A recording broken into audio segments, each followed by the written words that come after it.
Rumours অনুযায়ী পাঠান ২ direct করতে পারেন আলী আব্বাস জাফর, কিন্তু আমার মতে পাঠান ২ এর ডিরেক্টর হিসেবে সিদ্ধার্থ আনন্দই বেটার হবে।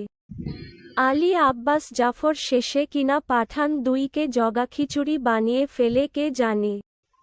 পার্সোনালি চাই এই রিউমার্সটা যেন কোনোভাবেই সত্য না হয়। খাদান ভুলভাল সিনেমা এবং মানুষ আমাকে চকলেট বয় হিসেবে দেখতে চায়, তাই খাদান করিনি। বনি সেনগুপ্ত ধন্যবাদ বনি সেনগুপ্ত, খাদান না করার জন্য। কারণ আপনি খাদান করলে খাদানের ২৪টা বেজে যেত এবং আমরা আপনাকে সারাজীবন চকলেট বয় আর লিডিং হিরো হিসেবেই দেখতে চাই। কনফার্মড।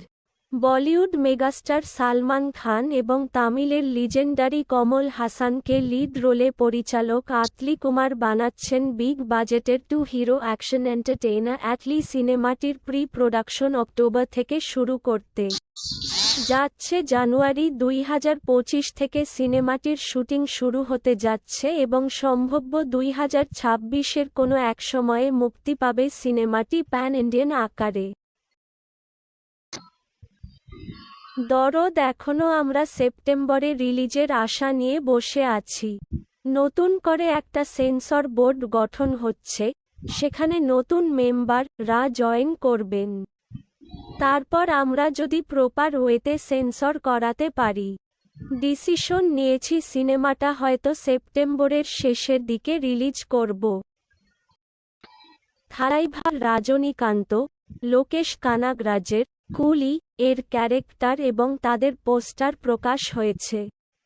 কাস্ট দেখে চমকে যাওয়ার মতো অবস্থা। হিন্দি ব্যতীত সকল ইন্ডাস্ট্রির নামকরা সব তারকারা আছেন সুপারস্টার। রাজনীর সাথে ক্যারেক্টারগুলোকে একেকটা আলাদা আলাদা ওয়েপন দিয়ে ইন্ডিকেট করা হয়েছে।